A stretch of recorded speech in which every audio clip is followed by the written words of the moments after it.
So I found some statistics that I wanted to share in our time together.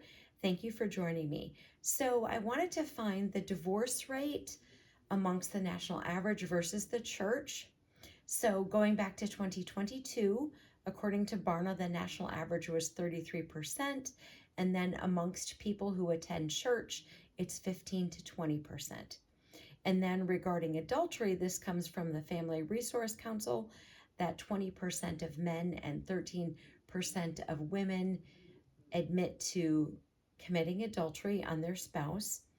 The percentages for people who attend church is 20.6%. If you attend church 1 to 3 times a month, the adultery rate is 17%. And for people who go to church once a week, their adultery rate is 12.4. So the reason that I wanted to share this was a couple of reasons. So we can see, of course, that, if you're attending church, less likely to get a divorce. If you're attending church regularly, you're less likely to commit adultery.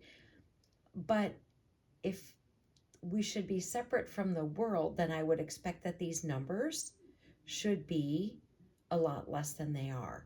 So I was a little bit surprised, I guess, that, the divorce rate for people who go to church being half the national average, which to me seems relatively high. And then the adultery rate versus never to once a week. I mean, I would hope that the once a week people would be like just a couple of percent. So to me, I think the church attendees numbers are higher than what I would have thought. But I wanted to put this together for you so we could talk about something, because I know that people are thinking that the church is amazing and that we're going to be saved from all kinds of things to come because we're so special. When I look at these numbers, I don't think we're so special, quite honestly. This is just my opinion. So when it speaks in Revelation 21 about Jerusalem and it being adorned as a bride, so here we are, Jerusalem 21 verse 2, then I, John, saw the holy city, New Jerusalem, coming down out of heaven from God, prepared as a bride adorned for her husband.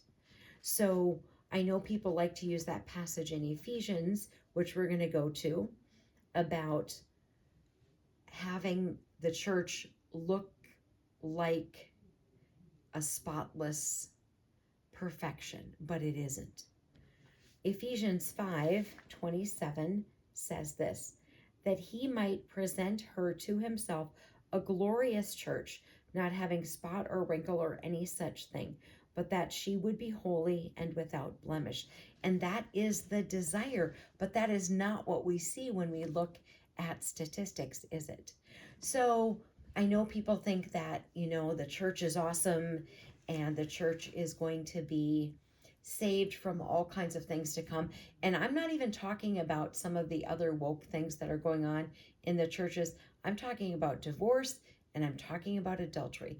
And there's plenty of other things that we could add to this mix, but I'm just talking about divorce and adultery. So when people think that the church is going to be saved from all that is to come, this church really? Because that's not what I see. That's not the numbers that I see. And of course, the church is made up of people who are sinners. No one is perfect. We all sin. We know that. But I don't see a church where the divorce rate is half of the national average and the adultery rate is 2/3 of approximately-ish. I just don't see that. And perhaps I'm wrong. Perhaps it's just me, but I don't see that this church, this current state of the church that we have, I don't think that this church is anywhere near what it needs to be.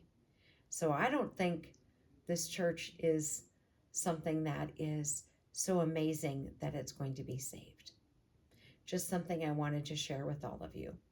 Armor up, we ride at dawn. May God bless you as always. Have a great day.